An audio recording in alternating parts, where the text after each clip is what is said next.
Muito boa noite, minhas senhoras e meus senhores. Bem-vindos a mais uma conversa da Academia Quinta-feira. Estamos aqui reunidos hoje para falarmos acerca da vida e obra de Ismael Mateus. O nosso moderador para o dia de hoje chama-se Adriano Michinge. Trata-se de crítico de arte, historiador e curador, licenciado em História da Arte pela Universidade de Havana, e já trabalhou em vários locais, normalmente sempre ligado ao Ministério da Cultura. Trabalhou no Museu Nacional de Antropologia, no Instituto Nacional de Formação Artística e Cultural, foi editor da página cultural do Jornal de Angola, trabalhou como conselheiro cultural em duas embaixadas, em França e Espanha. Hoje é administrador executivo, portanto, membro do Conselho de Administração do Memorial Dr. António Agostinho Neto. O nosso moderador publicou um livro de ensaios, Made in Angola, Arte Contemporânea, Artistas e Debates, e também dois romances, Tanda e o Caso dos Pirilampos. Portanto, eu vou passar a palavra ao historiador e crítico de arte Adriano Michinge para fazer a apresentação do nosso conferencista e para dirigir os trabalhos a partir de agora. Adriano Michinge, por favor. Obrigado. Muito boa noite a todos. É com prazer, com enorme prazer, que pela segunda vez aceitei o convite da Academia de Letras para moderar um debate, uma conversa. O formato habitual dos debates dá-se um espaço para que o entrevistado, no caso o escritor Ismael Mateus, faça uma resenha sobre a sua vida e obra, ou que bem julgar. Esse é o formato habitual, mas nós tivemos uma conversa prévia e decidimos que, na verdade, o que vai acontecer aqui é uma conversa que depois, lá para o minuto 20 ou 30, pode se tornar coral, já que cada um dos participantes poderia entrar e fazer perguntas também ao Ismael Mateus. O Ismael Mateus, no próximo mês, no dia 6, vai fazer anos, ele é de 1963, e é um escritor, jornalista, analista político, cronista habitual do Jornal de Angola. Na verdade, eu acho que esses 4 elementos são os eixos fundamentais da sua vida e da sua trajetória. Autor, vou dizer, constante, pelo menos depois de 1999, publicou Bué de Bocas, Os Tempos de Acaiá, Unita que Futuro, Sobras de Guerra, Laços de Sangue, Experiência de Sentir, Paixões e Desencantos, 5 Dedos de Vida. Eu o conheci por causa, entretanto, de uma antologia, A Festa e o Luto, que eu achava que o título A Festa e o Luto dava essa ideia de alguém que consegue interpretar rapidamente dois elementos fundamentais da nossa vida, da nossa cosmovisão do mundo, e que naquele instante também funcionava como uma espécie de ponto de situação do nosso país, situação política, econômica, social, cultural e econômica. Portanto, é alguém que, se tivéssemos que olhar um pouco para o panorama ao redor, tem um perfil muito parecido a jornalistas como Reginaldo Silva, Gustavo Costa, Rafael Marques, que tem uma postura, vou dizer, de cidadania consolidada. Não é um cidadão passivo, é um cidadão ativo que está atento à nossa realidade política e por isso falar com o Ismael Mateus acho que pode ser interessante, porque poderemos, por intermédio da sua vida, da sua obra, também chegar um pouco à realidade atual e falar do momento em que nos encontramos, que é o momento pré-eleitoral, o momento de pré-campanha no nosso país.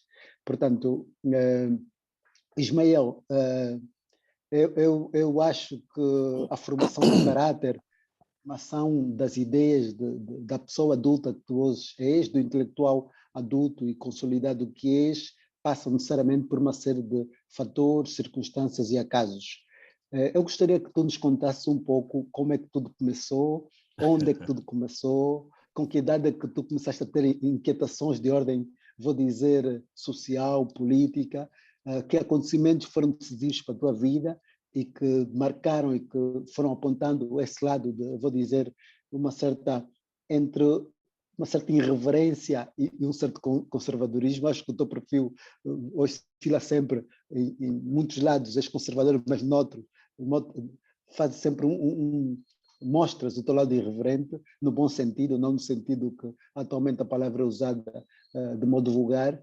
Portanto, eu queria que tu nos fizesses um pouco um desenho, tranquilamente, como se estivesses em casa. Acho que a intimidade desta nossa sala nos permitirá isso. Nos fizesse pelo menos uma fotografia de como é que tudo começou. E se for necessário completar, eu irei perguntando para levar o teu relato a bom porto. Assim, por favor. Isso tudo estamos a falar da tua minha vida, da tua permanente vida. inquietação. Efetivamente, como é que tudo começou? Não, eu penso que essa minha permanente inquietação e vontade de participar resulta muito do facto de eu ter crescido num ambiente político, não é? Num ambiente político com pessoas de todos os lados e com gente que fazia, no bom sentido, uma pressão sobre os jovens para que tivessem uma contribuição positiva no desenvolvimento do país. Portanto, eu cresci na cadeia de São Nicolau, com, como disse, gente de todo lado, grupos de toquistas, grupos da Funda, que vinham basicamente do norte, as senhoras do Bolongongo, as pessoas de Luanda, e, portanto, ali tínhamos uma representação de um país de várias matrizes, de várias origens políticas, já que tínhamos pessoas afetas a todos os partidos, e depois havia um grupo de jovens,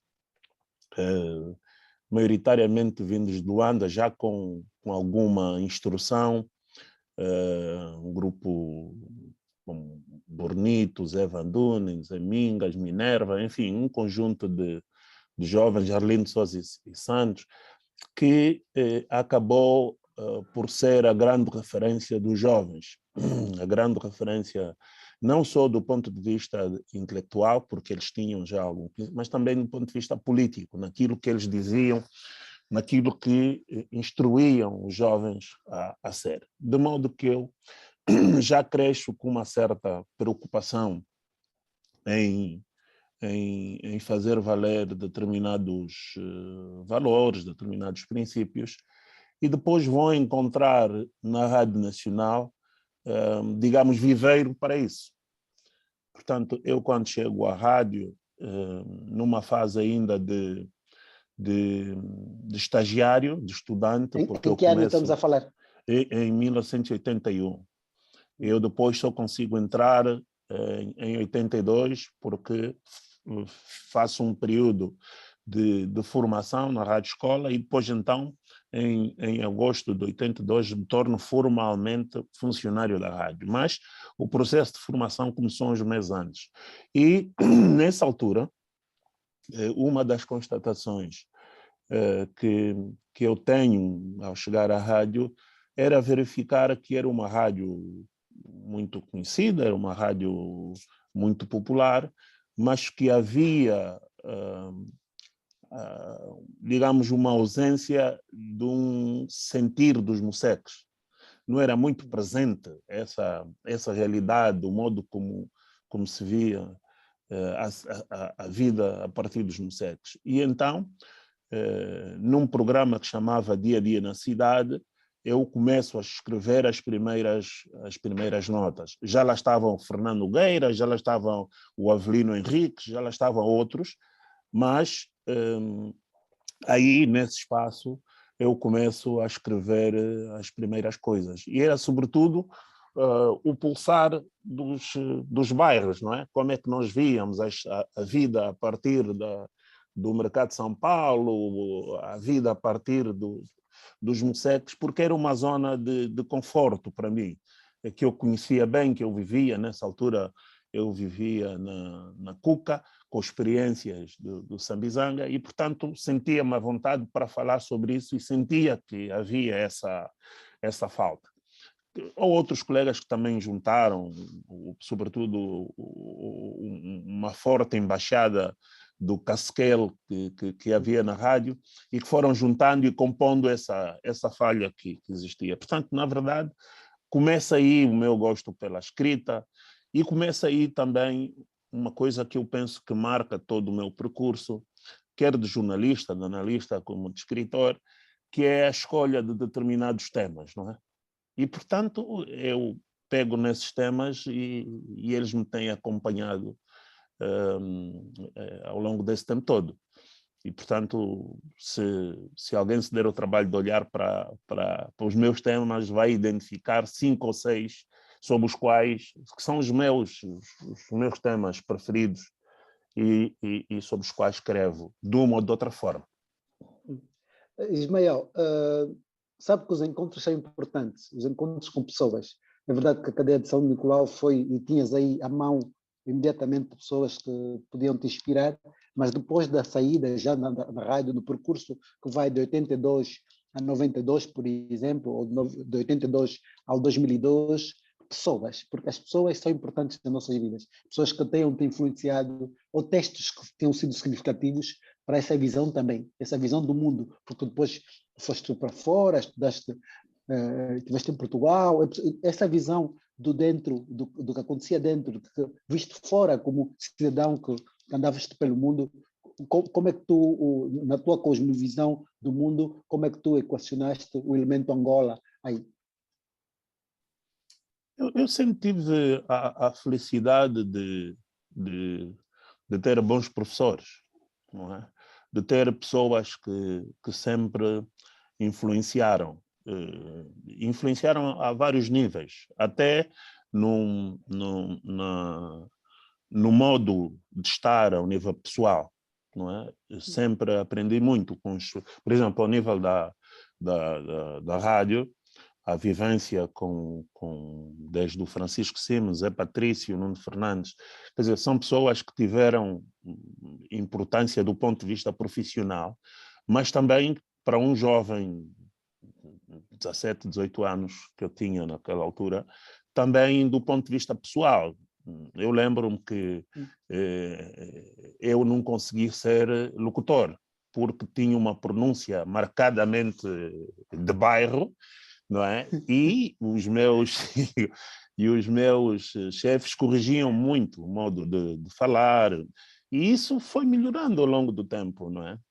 E resultou disso também que, apesar de me ter tornado rapidamente numa figura conhecida, nos anos 90 eu decido que não, que era preciso estudar. E aí vou para fora estudar.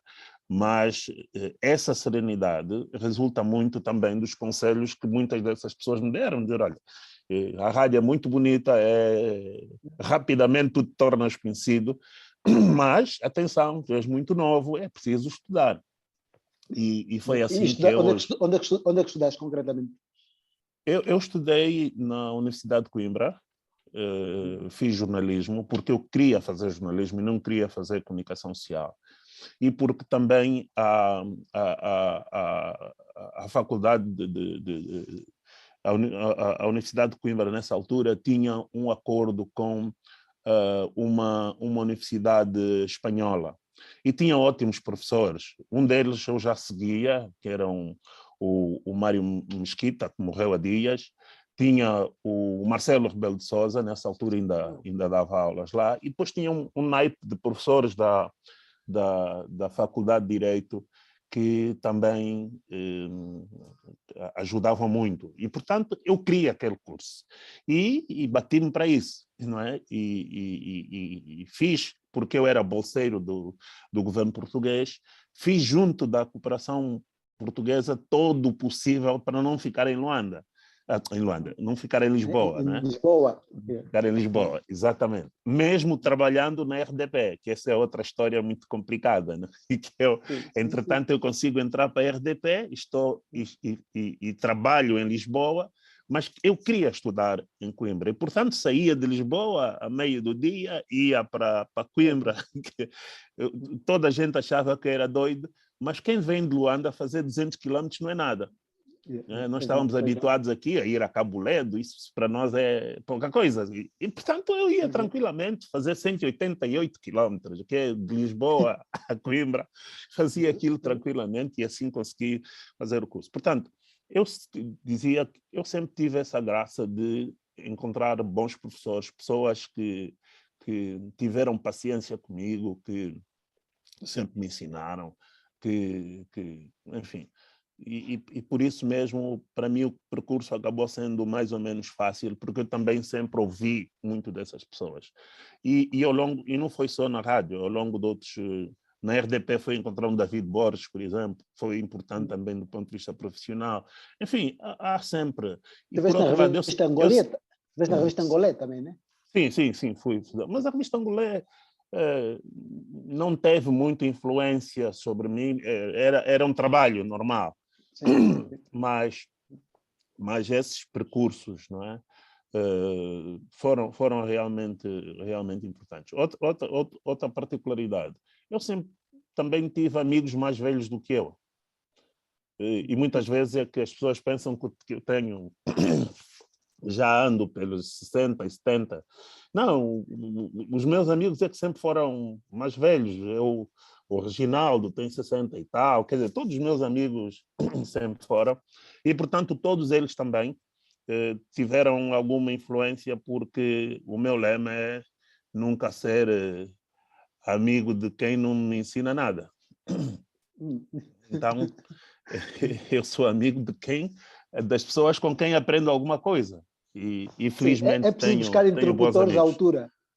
É importante ter Não. É preciso mesmo também. saber que o outro nos pode ajudar, nos pode ensinar alguma coisa, se tivermos dúvidas, se precisamos de ajuda. O diálogo com a outra pessoa nos enriquece.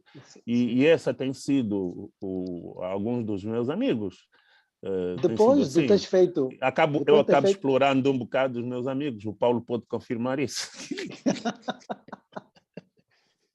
Depois de teres feito essa fotografia, que eu acho que é mesmo o teu percurso como jornalista e essa diferença que fazes entre jornalismo e a comunicação social, uma pergunta se impõe já da atualidade. Qual é a tua opinião do papel e do estado atual da comunicação social em Angola e como é que a caracterizarias? Tu achas que está preparada para este momento histórico, para este momento que estamos a viver? Esboço, pelo menos assim, a grandes rasgos, algumas ideias que tu achas que podiam ser de interesse público, diz elas, com franqueza até para todos nós.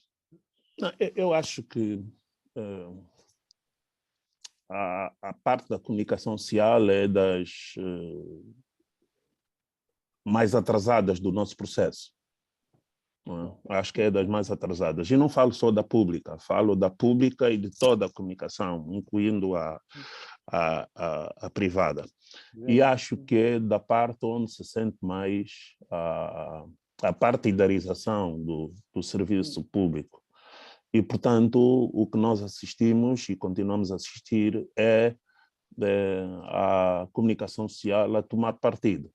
E, portanto, há alguns órgãos privados que assumiram as dores da oposição e, portanto, fazem um trabalho de anti-governo, e alguns órgãos públicos que assumiram as dores do governo e fazem um trabalho de anti-oposição. Isso não é digno, mas não isenta os próprios jornalistas de culpa. Nós, durante muito tempo, fizemos pressão para as instituições do Estado criarem uma comissão da carteira, criarem a ERCA, e agora a comissão da carteira não tem coragem de denunciar os jornalistas que não respeitam os princípios éticos. Não é? Portanto, um jornalista faz uma reportagem, importa-se pública, se privado, faz uma reportagem sendo contraditório, o mínimo que a comissão da carteira devia fazer é denunciar isso. Dizer, olha, não é esse o caminho, Não, a comissão da carteira não diz rigorosamente nada. O próprio sindicato entrou, não sei porquê, numa lógica de defesa dos órgãos privados e, portanto, só fala dos problemas éticos da imprensa pública, e isso acaba desequilibrando a avaliação que nós fazemos. Portanto, dá a impressão que o único problema é a imprensa pública, e não é verdade. Embora se reconheça, sim, que a imprensa pública tem particularidades, tem outras responsabilidades, mas no conjunto estamos todos muito mal. Não, porque uma coisa, sabes que o discurso da superestrutura às vezes tem uma tendência, vou dizer, mais complacente, porque o jogo político pode ser que favoreça os seus interesses. Por isso é que a tua abordagem aqui e essa radiografia que fazes é de facto interessante, e essa caracterização eu acho que devia ser para tomar absolutamente nota do estado atual. Então, a ideia é que alternativas é que temos, vamos lá ver, uma vez que o Estado e a sociedade civil pode ter algum tipo de dificuldades, eu penso sempre num modelo tipo think tank sobre reflexão, sobre cidadania, sobre liberdade de imprensa. Como é que já tu tens memória de ter experimentado modelos alternativos a esta dicotomia entre o público e o privado? Não tenho memória, mas não tem faltado propostas, sugestões, quer para a oposição, quer para o governo.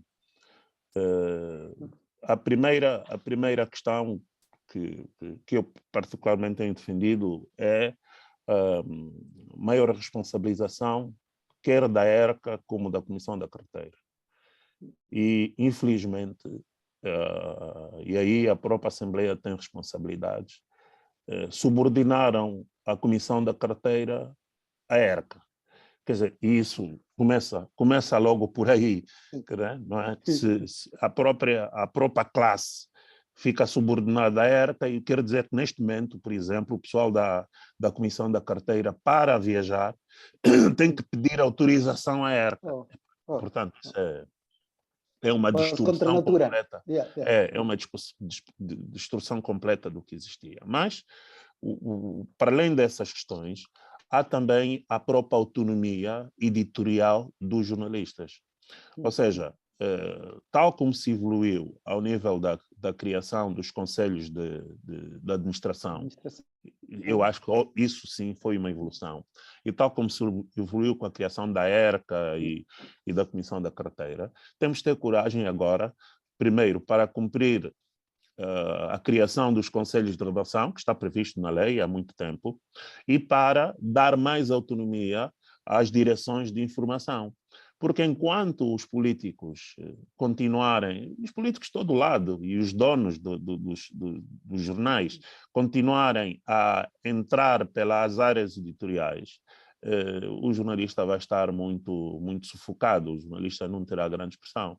Portanto, um diretor de informação ou do jornal privado não tem como se proteger, a menos que haja essa lei, quando o dono do jornal liga e diz que quer a matéria X tratada na capa, que é uma decisão editorial. Mas o dono do jornal, se não tiver uma lei ou um documento, enfim, alguma coisa a estabelecer limites, se sente no direito de fazer isso.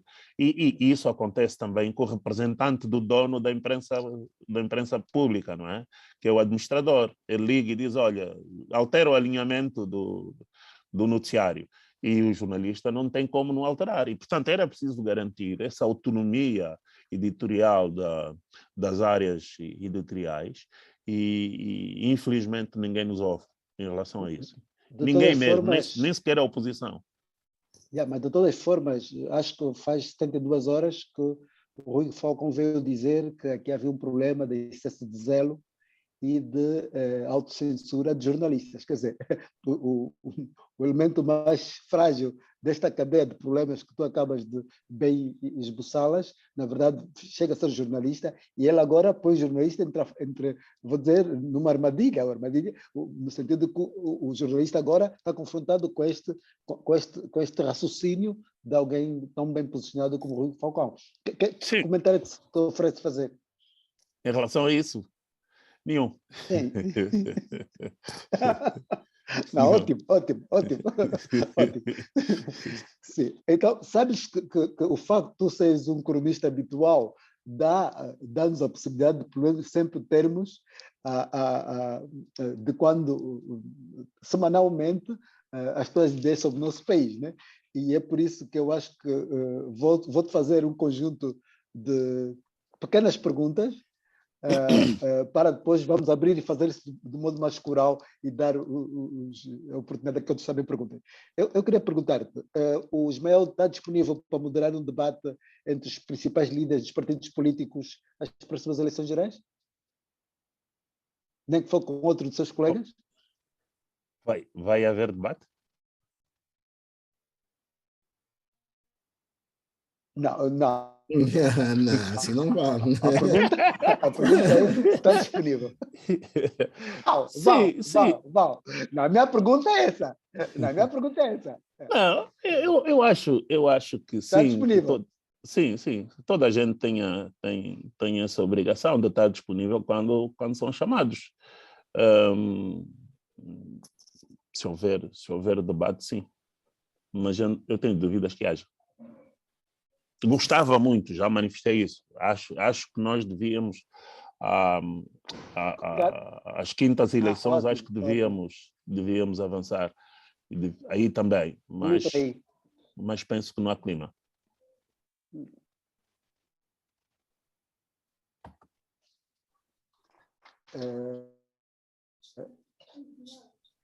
Em 2002 publicaste uma coisa que se chamou Uniduro, que, na verdade, tu publicaste aqui. A minha pergunta é ela que sai ou não de estar a fazer tipo de... Eu estou com alguma dificuldade em perceber a pergunta, porque está a haver cortes. Acho que a internet oscilou. Ouves agora? Sim, agora ouço. Ouves agora bem ou não? Sim. E o Conceição também está a fazer, ok. Então Portanto... a minha pergunta é, o NITA que Futuro 2002, eu pergunto se não pensaste na hipótese de fazer uma trilogia.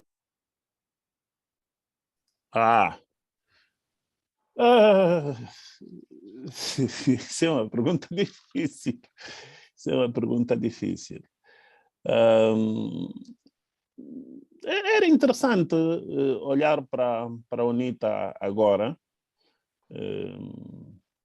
sobretudo porque eu tenho a ideia de que os verdadeiros problemas da UNITA vão começar se não ganhar as eleições. Não é? Porque acho que a UNITA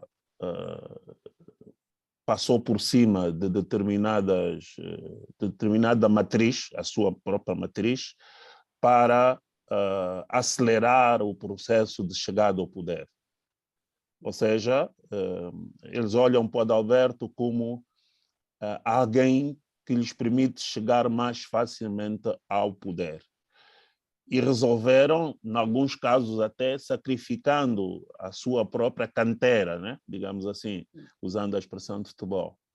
E se isso não acontecer, aí sim vão começar os problemas, porque grande parte dessas pessoas vai se dar conta de que, apesar de terem feito esses sacrifícios, não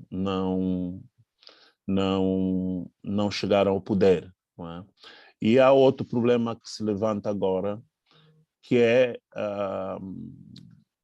positivo, mas que também pode criar problemas, que é a ausência do Parlamento de todos os mais velhos. Portanto, a lista da UNITA vai entrar sem os mais velhos, sem Samacurva, sem Gato, sem...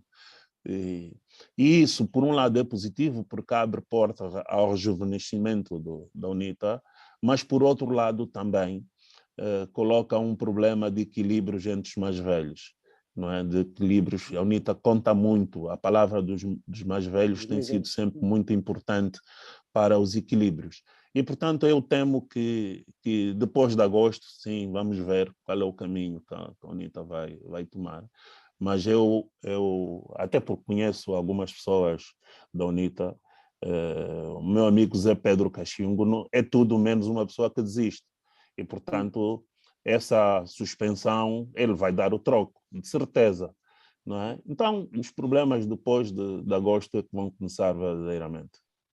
No caso do MPLA, estão apresentadas as listas, como é que a interpretação que tu fazes, ou que poderias fazer do futuro do MPLA também nessa sequência? Porque eu acho que é aqui um problema também geracional, não como este da UNITA, mas de outro género, porque há uma geração, vou dizer aquela dos 50, 60, que vai ficar, vou dizer, afunilada, se não mesmo trucidada aí naquele segmento. Como é que tu vês? Porque é preciso também haver essa regeneração para a gente mais jovem. Como é que tu vês isso? Eu acho que essa geração que está mais ou menos a se sentar agora, que anda aí 50 e tais, 60 anos, vai chamar a si a responsabilidade de 2026, não é? Porque eu acho que há uma lógica das pessoas não aceitarem mais indicações. E, portanto, eu acho que toda a gente está a preparar para que 2026 seja um processo de escolha realmente por via do voto da liderança. Eu acho que o MPLA não terá como escapar a isso. E eu sinto que há um grupo de pessoas que não está disponível para que o poder no MPLA salte dos 60 para os 40. E há muita gente já a confiar nisso, mas eu penso que ainda vai haver um ajuste de contas geracional, não é? Porque há um grupo aí de pessoas nascidos já na década de 60 que vão bater o pé e vão dizer, olha, para o baile, que vamos fazer contas por via do voto. Então vai ser interessante, sobretudo, ver como é que isso vai acontecer daqui a pouco tempo. Tenho também dúvidas se essa questão da paridade se vai manter de modo normal, natural, ou se haverá coragem política para segurar isso. Qual é o problema que eu adivinho? É que por causa até da nossa própria estrutura social, as mulheres não têm disponibilidade para estarem tão envolvidas na vida política. São mães, enfim, têm um trabalho triplo, não é? E a questão que se coloca é por que se os homens é que se envolvem na vida política, estão ali nos CAPs e tal, depois têm que ceder lugares às senhoras por serem senhoras. Então isso vai criar um problema ali. Nesta fase há um certo entusiasmo, mas a médio prazo vai se colocar esse problema. Por que é que nós temos que ceder lugares, depois na hora do CAP nós é que vamos às reuniões, é que estamos, é que... Ou então se garante que as senhoras comecem também a ter uma participação mais efetiva aí, e eu tenho dúvidas que a nossa estrutura social hoje já permita isso, não é? até gente que se quer com a cabeça mais ou menos moderna como a minha, se eu tiver 5 dias seguidos da minha mulher a ir à reunião à noite do CAP, eu já começo a torcer o nariz. E olha que eu sou, costumo pensar que eu sou mais ou menos moderado, não é? E, portanto, ao nível das O problema nossas que colocas sociedades... nesses termos, Ismael, o problema que colocas, esse argumento é frágil e é problemático. Esse argumento é frágil. Porque Não, tem a é ver também um frágil. problema. É frágil. Mas Não, vamos reconheço abrir. que o argumento não é grande coisa, mas eu estou a olhar para um problema efetivo, não é? Um problema efetivo que as famílias já vivem hoje. Por exemplo, grande parte das famílias vive esse problema por causa das igrejas. Toda a gente sabe, não é? Toda a gente sabe. E, portanto, quando se colocar a questão dos partidos, vamos viver esse problema. No passado, nós já tivemos esse problema com as mamás da OMA. Quer dizer, vamos ver. Não estou a tentar, estou só a levantar um problema que o tempo dirá para onde é que nós vamos. Eu queria só também que, antes de acabar esse lado político, que fizesses uma pequena análise sobre figuras jovens do MPLA, da UNITA, estou a falar Liberty Chiaca, Adão de Almeida. Como é que tu vês isso do ponto de vista político? Tu achas que aí há, como disseste, canteira para uma vida política mais sólida? Porque acho que, olhando bem atentamente, há um empobrecimento do discurso político. Eu acho, em tudo que há esse empobrecimento, então a ideia é que se as próximas gerações mais jovens, como é que podem articular isso a nível do discurso, né? Porque a política do dia a dia é um pouco mais fácil, mas naquilo, a posição de estadista, de reflexão, de pensar país, eu acho que ainda temos muito que trabalhar. Como tu vês essas figuras jovens que estão, de certa forma, a brilhar nos seus partidos, ou até que estejam nesse momento, vou dizer, tipo a Vera Daves, pode estar tipo, fora do baralho, mas que pode voltar a ser posta dentro. Como é que tu vês essa coisa em todos os outros partidos, não só do MPLA? Fora do baralho, por quê? Não, quer dizer, não estava na lista, não vi na lista, lista da... Como não está nenhum ministro. Sim, também, né? Mas como não está nenhum ministro. E, portanto, isso não é... Estão os não é ministros de Estado, estão os sim. ministros de Estado, mas mesmo assim não estão todos. Não é? Estão 3 ministros de Estado apenas. E o da Defesa não está. Eu acho que o grande desafio que essa geração tem é não ser caixa de ressonância de um discurso dos mais velhos. Não é? É fazer a própria caminhada. E quando eu olho por Liberty, tenho a ideia de que é alguém que é promissor, que pode chegar lá e vai chegar, porque o Liberty já esteve para ser candidato agora e acho que fez muito bem em não apresentar a candidatura, mas vai chegar lá. Vai apresentar-se. E ao contrário do Adalberto, ele é produto da cultura da UNITA. Não é? E, portanto, agora não pode prolongar esse discurso que já vem dos mais velhos, da diabolização do outro. Não, ele tem que ensaiar um discurso diferente. Não é? E é isso que lhe vai dar. Se ele mantiver esse discurso de anti-MPLA, isso não vai resolver nada. Em relação ao Adão, eu acho que ele também tem hipótese. Agora, a primeira coisa é ele se convencer que ele não é candidato a nada ainda. E, portanto, tem que marcar a sua posição. Não pode colocar-se numa posição soviética, não é? De ficar em cima do muro. E tem que se mostrar à sociedade, defender posições. Ninguém conhece as posições do Adão, não é? Para além daquilo que ele vem apresentar em nome do governo, mas pessoalmente não dá entrevistas, não fala. Então acho que alguém tem que dizer ao senhor que, olha, você ainda não é candidato a nada. Bom, mas essas são as minhas opiniões. Aproveitando essa deixa... Um amigo é que está a perguntar. Deixa... Eu nem estava à espera que não, seguisse por esse caminho, mas pronto. Não, vamos voltar para a literatura. Porque eu achava que sim, porque tem a ver com o teu perfil, Ismael. Tem a ver com o teu perfil. Claro, eu acho que é importante. Não, eu como dissemos, eu não tenho... Sempre disse o que eu penso em todo lado, por onde passo, e, portanto, como é natural, aqui também, que vocês me dão a honra de vir participar num espaço tão elitista, tão especial, eu, claro, digo o que penso, né? E para já agradeço... Aqui gravado, que a minha letra vai ficar gravado, isso é importante, né? Sim, mas voltando à literatura, nós às vezes não sabemos bem o que nossos políticos leem, não sabemos bem o que as figuras públicas leem. Então, era importante saber o que é que o Ismael, nesse momento, está a ler em sua casa, no seu foro privado, se é ficção, se é mais ensaio político, se é mais... Não, estou a ler portugueses, autores portugueses.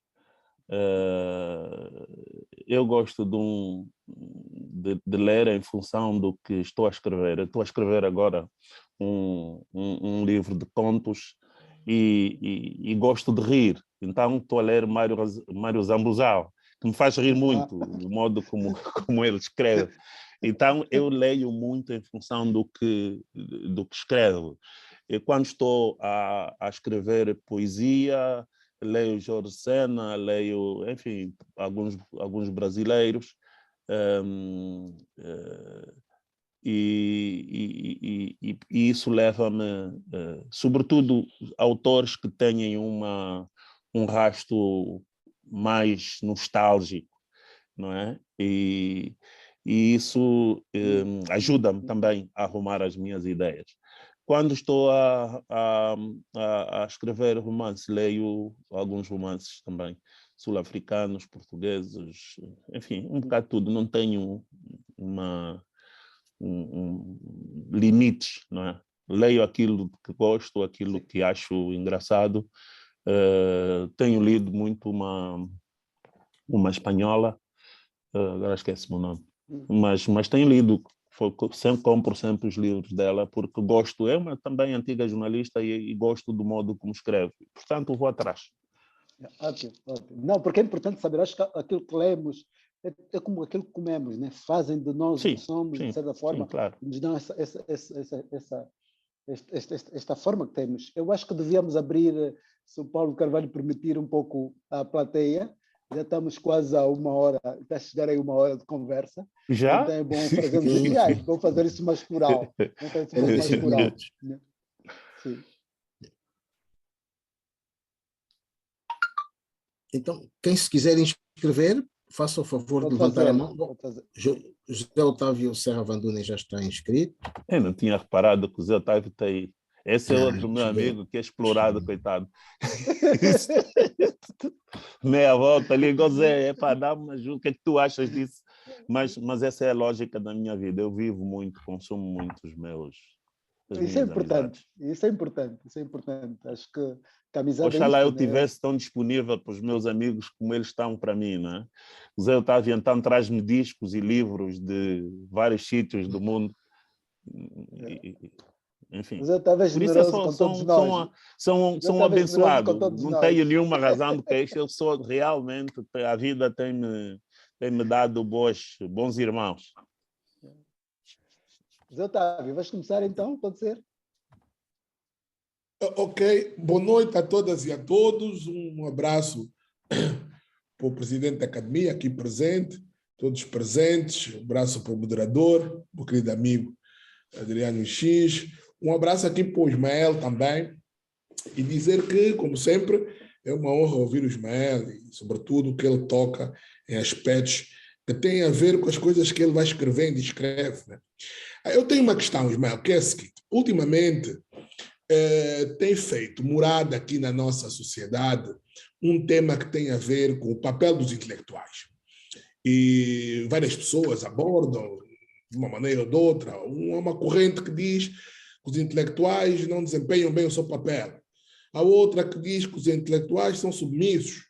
Houve até alguém que disse há pouco tempo que os intelectuais, de certa forma, vendem-se um prato de peixe frito e arroz, desqualificando, de facto, um prato que eu gosto muito.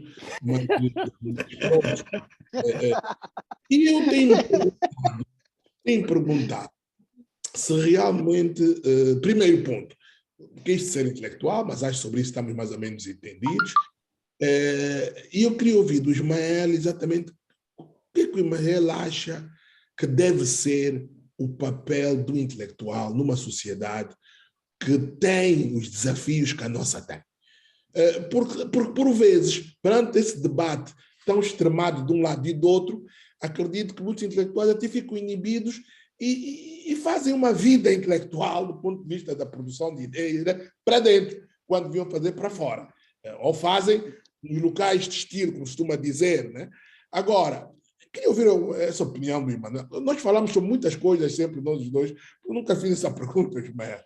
Este é o local certo, resguardado aqui pela academia, de colocar essa questão. E um abraço grande, coração. Epa, isso é uma pergunta... Era bom Sim. ouvirmos várias perguntas. Não? Ok. Certo. Sim. Acho que agora é minha vez. Boa noite a todos e a todas. O Ismael Mateus, foi um prazer ouvi-lo. Está a ser um prazer ouvi-lo. E fui um bocadinho, quer dizer, a pergunta que o José Otávio Serra Bandone fez há bocadinho também, e roubou-me uma das questões. Não vou dizer que roubou assim diretamente, mas era um bocadinho da pergunta que eu queria fazer, que estamos a ser conotados, ou os intelectuais, os acadêmicos angolanos estão a ser conotados com essas palavras todas que foram aqui ditas, e então, na sua opinião, como é que sairíamos disso? E acho que é um bocadinho a questão anterior. Há outra questão que eu também queria fazer. Enquanto jovem e enquanto mulher, tocou aqui em dois aspectos muito interessantes que eu gostava de ouvir novamente, provavelmente terá alguma coisa a acrescentar, relativamente ao posicionamento da juventude, relativamente à posição partidária política, associada àquilo que está a ser, por exemplo, a nossa vida acadêmica. Às vezes tenho a impressão de que, por ser jovem e mulher, poucas vezes serei ouvida. Depois, Angola tem 18 províncias. Mesmo aqui na academia, eu vou sentindo que parece que há uma circunscrição para Luanda. Acadêmicos vivem em Luanda, a academia funciona em Luanda, os ministérios funcionam em Luanda. Como é que o Ismael Mateus, na sua opinião, como analista político, como observador crítico da situação social angolana, como é que sugeria, por exemplo, a nós jovens que não estamos em Luanda, mulheres jovens, podíamos nos posicionar relativamente à forma de como podíamos abordar as questões sociais do nosso país? Eu tenho alguma dificuldade, porque acho que, como futura acadêmica, eu só terei ou de me associar a um partido ou de falar em nome de uma cor. Como acadêmica e fora de Luanda, provavelmente eu não serei ouvida. E queria um bocadinho ouvir também, já que falou que é interessante, eu também quero ter amigos mais velhos. Sou também interesseira. Vou aproveitar da amizade aqui das pessoas, então, para mim também me darem também esse suporte, darem esses conselhos todos. Obrigada, é tudo. Adriano, há duas pessoas que pediram a palavra. Eu vou ter que lhes baixar a mão, já lhes pedi para ligarem o vídeo, não ativam o vídeo, pronto, não podemos dar a palavra. Então, se calhar falo eu e depois, quando eles quiserem, da próxima, poderemos passar-lhes a palavra. Eu tinha a seguinte... Bernardino Neto já abriu a câmera. Pois, abriu, fechou, mas pronto, depois... pronto, já entrei eu para fechar esta primeira série, portanto ficam para a próxima, não é? A primeira questão que eu quero referir é um detalhe. O meu amigo Ismael Mateus está habituado a ser ele a entrevistar. o Adriano Michinge deu-lhe a volta. Portanto, o Ismael passou de entrevistador a entrevistado. Isso é muito bom, é muito bom. Quando mesmo os médicos aconselham a que nós próprios demos a volta aos nossos hábitos para evitar o Parkinson, por exemplo, não é? Então aqui também estamos a evitar o Parkinson da academia com esta volta. Agora, a questão, quero prestar um esclarecimento em relação a um aspecto referido pelo Ismael, que tem a ver com a atividade da Comissão da Carteira e da Ética. Ele chama a atenção para o facto de estar subordinada à ERCA por culpa da Assembleia Nacional. Bom, não é bem assim. A Comissão da Carteira e da Ética é um órgão autónomo. A questão tem a ver com o facto de o seu orçamento ter estado durante algum tempo sob dependência do orçamento da ERCA. Portanto, essa dependência é uma dependência não orgânica, mas mais funcional. Por exemplo, essa questão das viagens, etc. Mas pronto, felizmente, o assunto nós mesmos tratamos. Eu pertenço à 7ª Comissão da Assembleia Nacional, e a questão foi abordada mais do que uma vez. Finalmente, neste orçamento, a Comissão da Carteira já apareceu à parte, e esperemos que assim se mantenha. Portanto, este esclarecimento. E agora tinha uma questão. O Ismael disse... Tenho mais ou menos uma pergunta relacionada com a sua atividade enquanto escritor.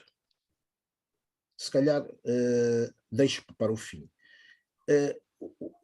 Antes diria o seguinte: o Ismael disse que, e aqui vou citá-lo porque são aspas, toda a gente achava que eu era doido. Eu acho que ele se equivocou. Toda a gente deu conta. Bom, isso uma brincadeirazinha. Agora, vamos à pergunta. Gostaria de saber como é que o meu amigo Ismael, de onde vem a ideia para a definição dos nomes dos personagens. E esta pergunta não é... Não, pois, quer dizer, tem alguma razão de ser. Não sei se o Ismael já está a perceber porquê. Tá. Tá bom. É isso. Bom, não sei se posso... Sim, por favor, Ismael. Bom, a questão dos intelectuais, que é abordada pelo Zé Otávio e pela Jurema. Eu acho que o problema maior é o facto de os nossos intelectuais se terem resguardado durante muito tempo. Aquilo que devia ser a posição pública dos intelectuais acabou não acontecendo verdadeiramente. Por isso é que a sociedade tem um olhar diferente para aqueles que, sendo intelectuais, produzem mais conhecimento, produzem ideias para fora. Não é por estarem aqui, mas independentemente do que façam, durante muito tempo a própria televisão, os jornais, as empresas recorriam ao Paulo para as questões, explicar as questões de sociologia, recorriam ao próprio Zé Otávio. Ou seja, a principal falha que eu encontro na vida dos intelectuais é o facto dos intelectuais não produzirem publicamente conhecimento. Mesmo na própria atividade literária, nós não temos uma crítica literária regular, não temos uma discussão do conteúdo literário, não temos... Enfim, então não se produz suficiente conhecimento e depois o que os outros fazem é encontrar as razões para não se produzir isso. E aí cada um tem o seu olhar. Muitos dizem que é por causa dos partidos políticos, dos compromissos políticos, porque de facto há muitos intelectuais que também estão ligados a partidos políticos e, portanto, supostamente ficam limitados pela disciplina partidária.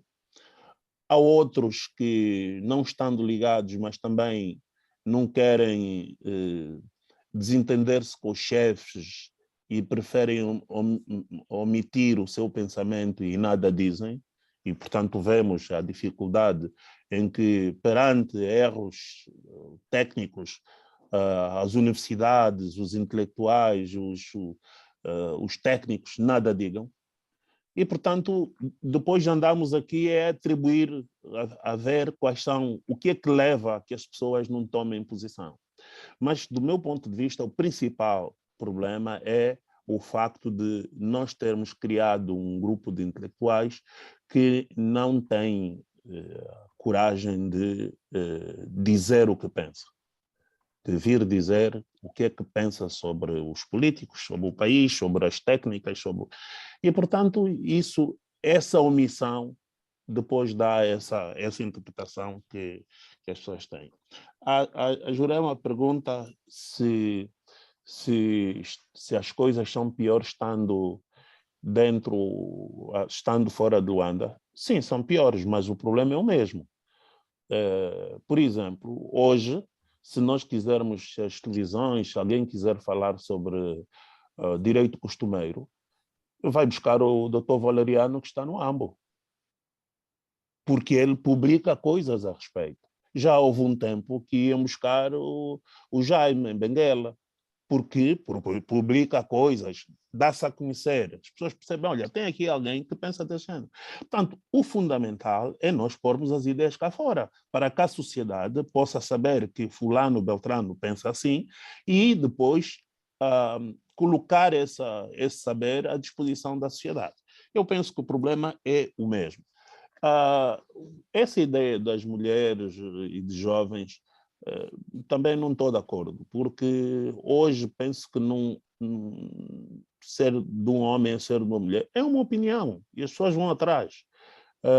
Vejo, por exemplo, no Facebook, do nada apareceu uma Paula Neto que ninguém sabe quem é, não é? Mas está aí e as pessoas é lida, é citada e ganhou rapidamente o seu espaço, não é? Portanto, o que é preciso é que cada um procure um espaço para colocar as ideias, para veicular as ideias, e depois, naturalmente, a sociedade vai atrás disso. A questão da comissão da carteira, fico contente que a questão financeira se tenha resolvido, mas o problema não acaba com a questão financeira. O problema acaba, por exemplo, quando tiver que fazer uma nova assembleia, vai ter que ser a ERCA a convocar a assembleia da Comissão da Carteira. E isso não estava previsto. O acordo que foi feito com a classe era que a primeira assembleia seria convocada e, a partir daí, a própria ERCA, a própria Comissão da Carteira trataria das suas coisas. Portanto, acho que nós precisamos de ter uma discussão mais alargada sobre essas áreas, sobre a autonomia da própria Comissão da Carteira e sobre a componente da autonomia também editorial nas empresas. Mas já fico contente que a 7ª Comissão esteja atenta a isso, é um bom sinal e, portanto, vamos. Quanto aos nomes, eu escolho ao acaso. Não tenho nenhuma. Às vezes há algumas coincidências, mas não tenho. Não posso garantir que é só mesmo pura coincidência. Vamos passar então a uma segunda... É preciso lembrar o seguinte. Eu gosto de passar mensagens para a sociedade. E, portanto, o que eu faço é encontrar veículos diferentes. Mas a preocupação que eu tenho quando escrevo para o Jornal de Angola é a mesma que eu tenho quando escrevo um livro. Portanto, há uma mensagem que eu quero passar, há uma ideia que eu quero passar. E, portanto, às vezes, para que essas ideias fiquem melhor retratadas, é preciso fazer uma aproximação com a realidade. Portanto, é normal que muitas vezes eu costumo dizer que às vezes me sinto um semideus, porque em um livro como Laços de Sangue, que é uma ficção, depois eu me cruzo com alguém na rua que diz: olha, essa história é a história da minha vida. E eu fico, não tem nada a ver. E diz: não, isso aconteceu realmente. E, portanto, ou, por exemplo, o livro de Ascensão e Queda, em que um responsável, ainda é responsável deste país, que muito simpático, porque, olha, dizem que fizeste um livro a meu respeito, é verdade? Eu disse: não tem lá nada que fale de si, não tem. Mas não sei porquê, alguém associou a vida dessa personagem a uma determinada pessoa. E de facto não é assim. O que não impede, no entanto, que possa haver alguma similitude, não é? Eu gosto dessa expressão dos brasileiros. Não sei se respondi a Paulo.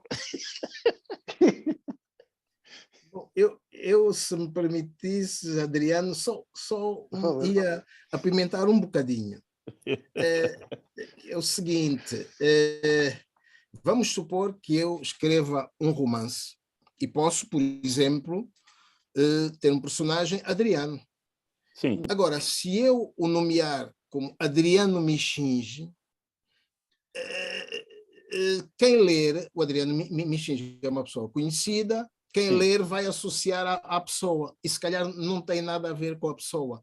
Era isso eu estava a referir. A menos que nós usemos nomes comuns. Antônio Miguel é um nome muito comum.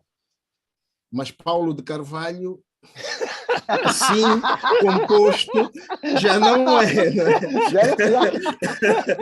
Paulo, tudo bem. Carvalho, tudo então bem. Uma questão pessoal, né? Uma questão pessoal. Eu percebi que tu estavas a chegar aí, mas tu sabes que não é. Pronto, ok. Tá bem. Vamos passar uma segunda ronda de perguntas dessa nossa conversa que eu acho animada e simpática. E passarei então a palavra ao Bernardino Neto para depois passar ao Manuel Chialo. O Bernardino tinha sido apagado porque não tinha a sua imagem no ecrã, mas já repôs e, portanto, por favor, senhor Bernardino. Tentativa, já está. Ok. Boa noite, doutor Ismael. Boa noite aqui à nossa Academia de Letras. É sempre um prazer, doutor Ismael Mateus. É todo meu. Todo meu. Sim, senhora. E então, veja que nós somos um país de contadores de histórias. E há ainda muitas histórias por contar. E, sobretudo, quando elas são contadas com a mestria e a arte que o doutor Ismael tem, não é? Então, nós temos de nos sentir agradecidos. Agora, doutor, trago 3 questões. A primeira, o desmaio da União dos Escritores Angolanos. Uma casa de ideias que está ali a sossobrar sobre o olhar complacente dos intelectuais, dos pensadores. O que fazer? Esta era a primeira questão. A segunda, doutor, o acordo ortográfico. Angola não assinou o acordo ortográfico, não ratificou, passado 30 anos. E há desafios, sobretudo a internet. Como é que nós vamos poder conciliar isto? Há uma linguagem própria na internet. E isto tem de ter um código. E quem mais escreve sobre a língua portuguesa até não são os portugueses. São brasileiros e norte-americanos. Então, este desafio, como é que nós podemos trazer para a nossa realidade enquanto angolanos? Já para finalizar, doutor Ismael Mateus, é também uma outra questão dos intelectuais. O secretário-geral das Nações Unidas, António Guterres, diz que vivemos hoje a era da falta de respeito. E na internet, os intelectuais usam o espaço para esta falta de respeito. Como é que vê isto em termos de opinião, esta contundência, este ódio que é dada por pessoas que pensam?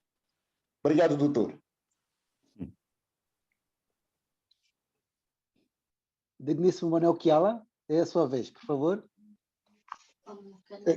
Muito obrigado. O doutor Ismael Mateus disse muito bem que quando escreve tende a passar uma mensagem para a sociedade. E enquanto jovem, às vezes, algumas mensagens, nós temos alguma dificuldade de interpretar essas mensagens. Por exemplo, o doutor diz: a minha geração não vive a nostalgia do processo colonial. Sim. Desculpa? Sim, sim, sim. Digo isso. Sim. Eu precisava perceber, aqui o doutor tenta fazer ou faz uma comparação entre a atual realidade e a realidade colonial. Que recordações tem, ou que se referia a esta mensagem? Que recordações tem do passado colonial comparando com a realidade atual? A outra questão, o doutor também diz o seguinte, é que o problema é que mesmo os bons, quando chegam ao poder, deixam-se levar. E faz referência, não sei se são ou não personagens fictícias, como Diamantino e Paulo de Carvalho. Já se debateu muito sobre esses nomes. Sim, e o problema é que, repito, até os bons, quando chegam ao poder, deixam-se levar. E, coincidentemente, estas personagens fictícias, não sei, eu conheço alguns também que está... Conheço algum, deu uma impressão de que não sei se são as mesmas pessoas. Esse livro é Quando dos chegaram anos ao poder, 90. deixaram-se levar. Esse Sim, livro é dos anos 90. Correto, correto. E o Paulo de Carvalho não se deixou levar. Sim. Não sei se é o mesmo Paulo de Carvalho. Não. Este não se deixou. Isso é mera... não tem nada a ver. E por último, o doutor usa uma expressão que, na verdade, foi a primeira vez a ter contacto. Cultura da incultura. Que mensagem o doutor queria passar com a cultura da incultura? Estas são as minhas preocupações. Muito bem. Obrigado pela oportunidade. É tudo. Vou tentar responder. Não sei se há mais alguma. Não, Vou tentar responder não. a tudo de modo muito rápido. União de escritores. Eu vejo com alguma dificuldade a possibilidade de se resolver um assunto sem o identificar. Como é que a gente pode resolver um problema sem termos uma discussão aprofundada sobre os problemas? Eu como membro, ainda não consegui perceber qual é o problema da União. E por isso é que eu acho que antes mesmo de se fazerem eleições, renovações, devia haver uma discussão serena sobre a crise da União e sobre o futuro da União. Para então, depois disso, quem viesse tinha uma linha, tinha um acordo sobre isso. Eu nem sequer conheço o posicionamento da União sobre política do livro. Não vejo o posicionamento da União sobre publicações, edição de livros. Então, acho que a fúria democrática de escolher corpos sociais, de avançar rapidamente para presidente, secretário-geral, isso não vai resolver rigorosamente nada, porque aquilo que é o fundamento, que é a discussão sobre os problemas da União, continua lá. E a própria sustentabilidade da União não está assegurada. Então, acho que está a faltar, para uma casa de intelectuais, está a faltar reflexão. Está a faltar até bom senso. Mas enfim, às vezes, lá está o problema, às vezes para estarmos bem com os nossos parceiros, nós preferimos ficar calados. Tem sido essa a nossa prática. E, portanto, eu próprio também estou calado. Não vou às assembleias, pura e simplesmente, porque se eu for lá levantar esses problemas, o mais normal é que eu saia de lá apupado. Não é? E, portanto, a gente não quer sair de lá apupado, nem quer indispor com ninguém. Assistimos ao filme que está de fora, mas tenho dúvidas que a sustentabilidade da própria União esteja assegurada. E falo do ponto de vista editorial e financeiro, não é? Porque acho que não se estão a criar os alicerces para essa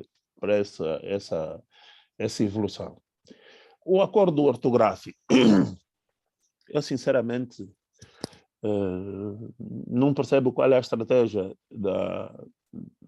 do executivo angolano,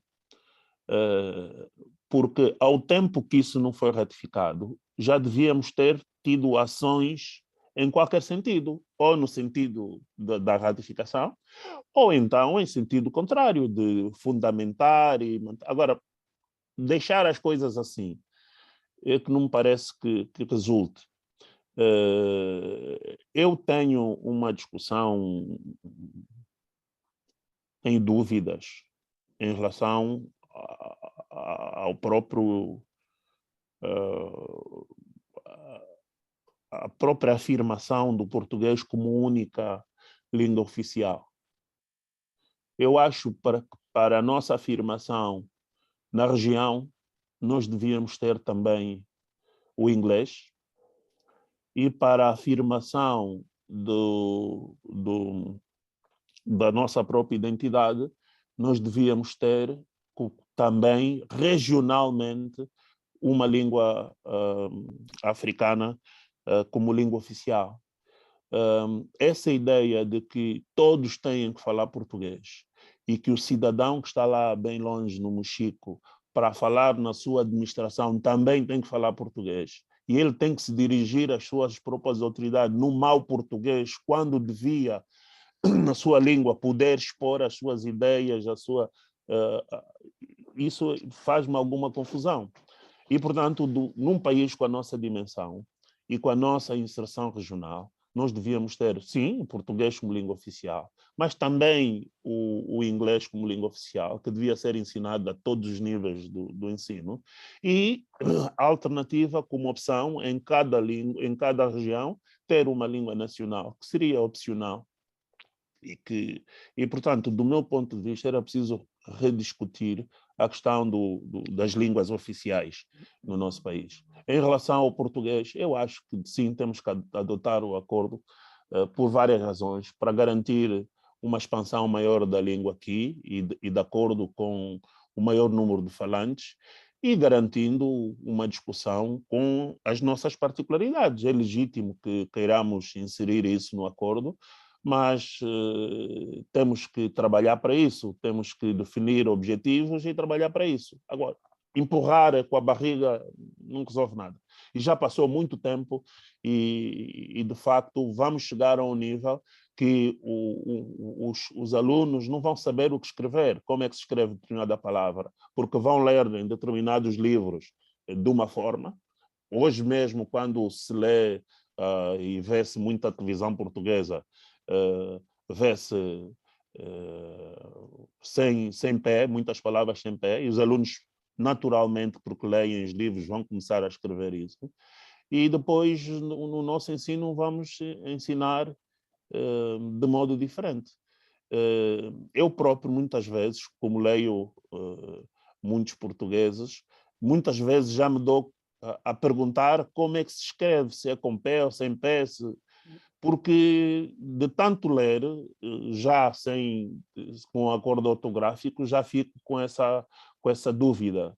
E eu acho que isso só se vai agravar. Acho que devíamos evitar isso, devíamos, em definitivo, garantir que as nossas particularidades fossem observadas, mas avançar com o processo. Em relação aos intelectuais que dizem, que ofendem na internet, eu acho que é um período experimental. todos nós estamos a viver um bocado a liberdade, o desafogo da internet. A internet trouxe para as pessoas uma quebra de anonimato, não é? Ou seja, há coisas que nós só dizíamos em frente ao espelho. E agora, com a internet, nós temos o atrevimento de dizer pensando que ninguém nos vê, não é? E então vai chegar uma altura que nós nos vamos dar conta que afinal somos vistos, que afinal as empresas para nos contratarem vão ver as nossas contas nas redes sociais. Vamos nos dar conta que a partir das nossas redes sociais estamos a formar um juízo, os outros estão a formar um juízo a nosso respeito. E, portanto, essa fase transitória vai passar. Neste momento, penso que estamos todos ainda a curtir isso, a aprender o brinquedo novo, em que nós achamos que podemos dizer asneiras, que podemos insultar as pessoas e ninguém nos vê, não é? Porque estamos escondidos na internet. Só que isso já se revelou que é falso. E, portanto, quanto mais cedo as pessoas que fazem isso perceberem, não é? Hoje há países que, a partir da conta da internet, a gente sabe de onde é que se falou, quer dizer, já não há tal ideia do anonimato que inicialmente as pessoas pensavam que tinham. Portanto, é uma questão de processo. Quando nós começarmos a responsabilizar as pessoas por aquilo que dizem na internet, penso que tudo vai melhorar um bocado. Aliás, estava em marcha um projeto de lei aqui no nosso país, que eu não sei porque é que não avançou, mas acho que já era a altura de nós começarmos a responsabilizar as pessoas que dizem mentiras, que difamam os outros por via da internet. Em relação ao meu amigo Kilala, a minha geração não vive a nostalgia do tempo colonial. Claro que não. Há um modismo na nossa sociedade que é o tempo colonial. No tempo colonial o senhor Joaquim fazia, no tempo colonial nós fazíamos e desfazíamos. Nós temos, inclusive, programas de rádio, do desporto e outros, onde o toque principal é o que nós fazíamos do tempo colonial, como é que era o tempo colonial. Isso é uma maquiação do colonialismo, não é? As pessoas passam a ideia do colonialismo era uma coisa romântica, bonita e que todos nós tínhamos muito mais hipóteses. Não tínhamos mais hipótese coisa nenhuma. Eu, se mantivesse o colonialismo, o que seria para mim era ser quanto muito um empregado de mesa ou um cozinheiro. Jamais teria hipótese de ir para a faculdade, a menos que fosse de famílias luandenses, que eu não sou, não é? E, portanto, quando eu digo que não temos essa nostalgia, porque não vivemos desse Jesus, no tempo colonial é que era bom. Como vemos, acho que é um bocado doentia essa insultuosa, no fundo, para quem, sobretudo, combateu contra o colonialismo, acaba sendo insultuoso essa ideia, esse romantismo com que se passa do que era bom no tempo colonial. Não é que fosse tudo mal, não é isso que eu estou a dizer. Estou a dizer simplesmente é que é preciso fazer o devido enquadramento e não se passar a ideia de que Jesus, esses pretos vieram estragar tudo que estava bom no tempo colonial. Quer dizer, não é bem assim. Não é bem assim. A questão dos bons, isso é preciso não confundir as personagens com a vida real. A mensagem que eu quero passar é essa mesmo, e é uma mensagem que me indaga até agora. Por que que na nossa sociedade as pessoas mudam tanto quando chegam aos cargos públicos? É algo que me intriga. Eu escrevo muito sobre isso porque realmente eu não consigo perceber que o indivíduo que hoje está conosco aqui, discute os assuntos conosco e partilha conosco um conjunto de preocupações, Amanhã, quando é nomeado ministro, deixa de falar com as pessoas, deixa de partilhar essas ideias e muda completamente. Isso é um problema que nós temos que resolver. E temos que discutir, e tem aqui sociólogos que é preciso discutir por que isso acontece conosco. E não acontece com a AB, acontece com a grande maioria. Temos algumas exceções? Temos, claro, muitas, felizmente, vão aparecendo hoje. Mas, no conjunto, é um comportamento generalizado. Então, essa é a crítica que eu faço com essas personagens. Depois tem essa questão dos nomes. Felizmente, os meus amigos que se chamam Paulo, ou Carvalho, ou Diamantinos, nessa altura não estavam, portanto, não tem nada a ver com isso. Finalmente, a cultura da incultura. A cultura da incultura tem a ver com tudo isso. Ontem, 2 pessoas andaram a porrada na televisão.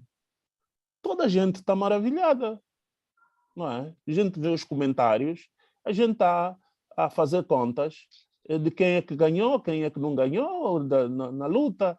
A própria televisão pôs isso a render e hoje voltaram a ir lá, esses homens, e são tratados como heróis, praticamente, não é?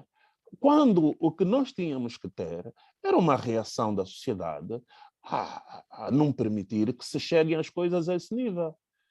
Há uma menina que vai dizer que ela sabe muito da agricultura porque tem muitos conhecimentos e confunde a cultura com a agricultura. E todos nós nos rimos e achamos que era o normal. E ela continua a ir dizer na televisão essas baboseiras. Ou seja, não ter o mínimo de conhecimento é algo que é quase que enaltecido, não é? É quase que enaltecido. Basta olhar também para a própria discussão que nós estamos a ter sobre aqui o Canudo, não é? Essa discussão do Canudo, quer dizer, que se politizou, sim, mas, na verdade, a sociedade dividiu-se porque toda a gente acha normal que alguém que quer ser presidente afirma um título que afinal não tem. Mas as pessoas acham normal, dizem, mas para ser presidente não é preciso ter canudo. Ou seja, nós temos uma certa condescendência com o facto das pessoas não saberem, até nos gabamos disso, achamos que é simpático. Então, acho que é preciso sermos mais exigentes. E isso aí toca outra vez na questão dos intelectuais. Os intelectuais tinham a obrigação de fazer esse contrapeso na sociedade, definindo limites, definindo, digamos, fronteiras.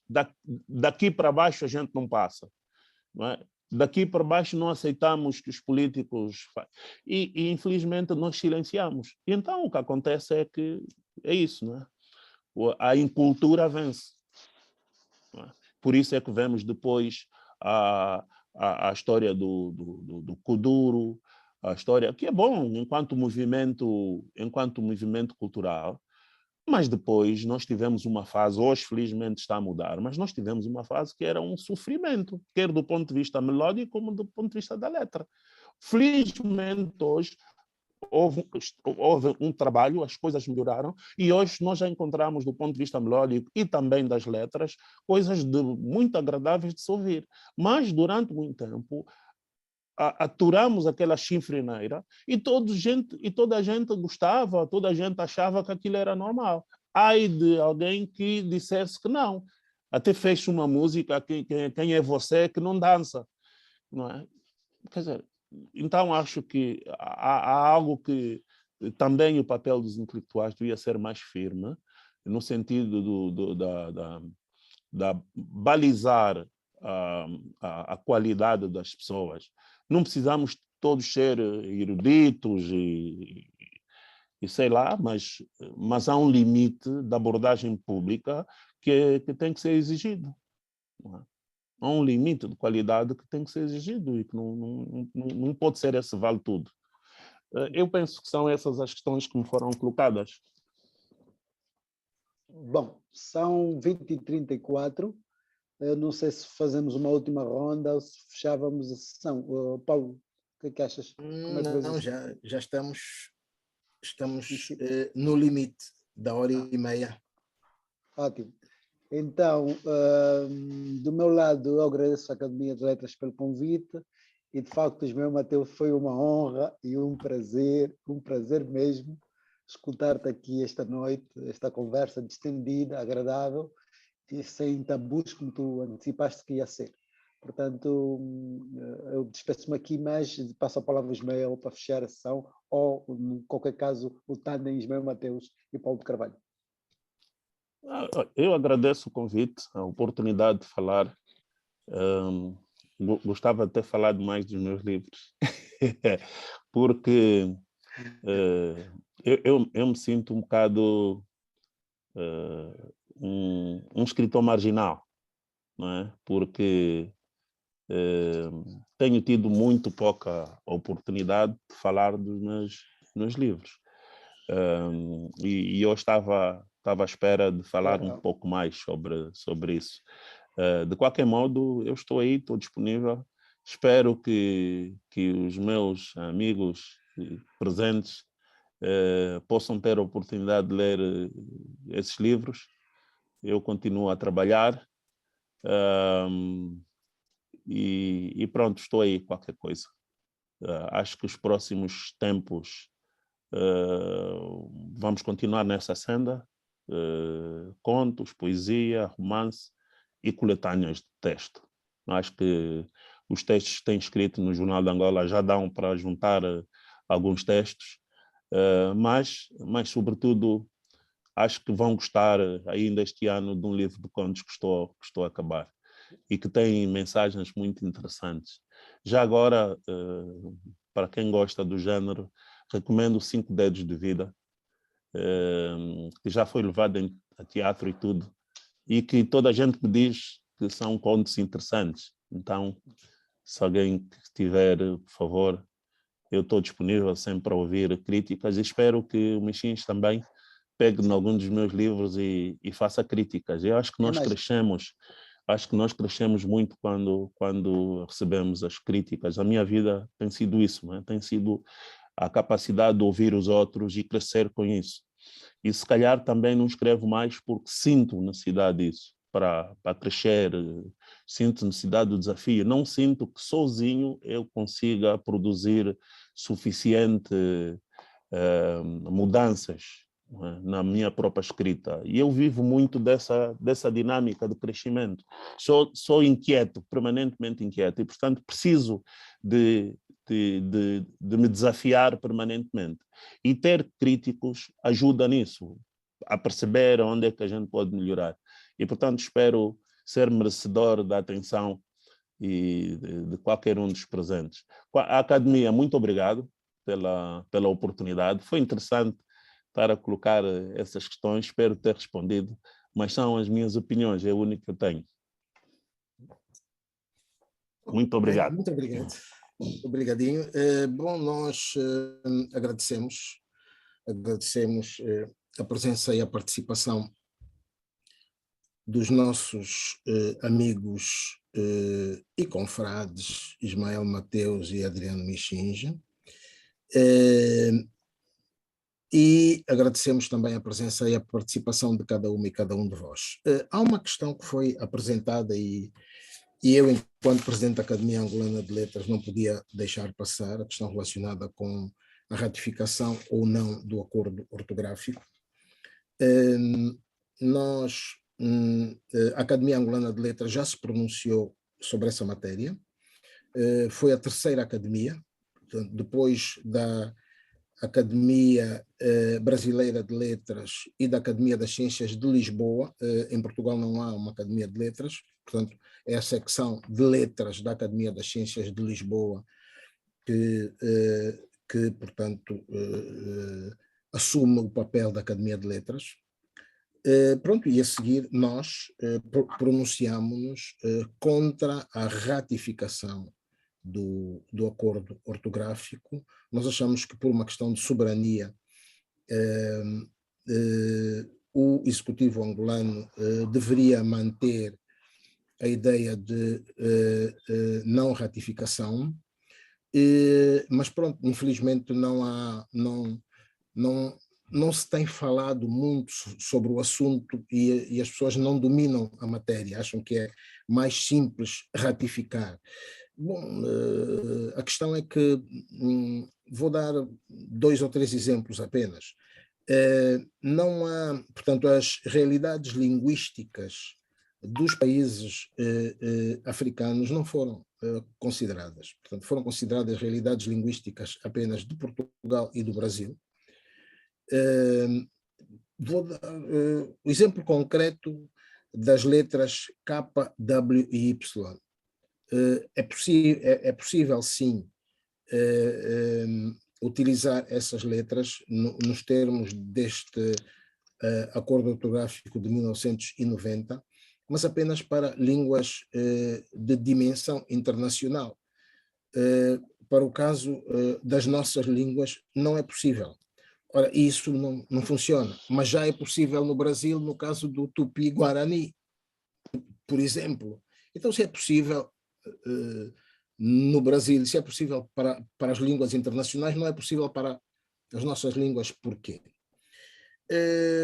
E depois há outro detalhe que tem a ver com aquilo que os linguistas designam por sequências consonânticas, que são do tipo Mbaco, Mbonga, Ndando, Ndala, Nhambi, Nhoroto, Kisange, o Nge, que Nzila, Ngila, Quilunge.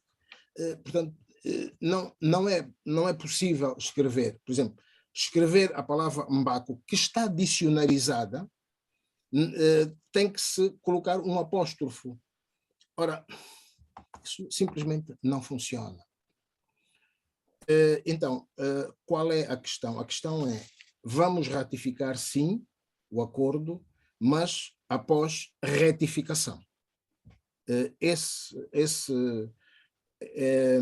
Essa decisão foi assumida pelo governo angolano e nós, Academia Angolana de Letras, subscrevemos esta opção. Portanto, é preciso considerarmos a convivência da língua portuguesa com as nossas línguas, não apenas de Angola, mas de outros países africanos e até de Timor-Leste também.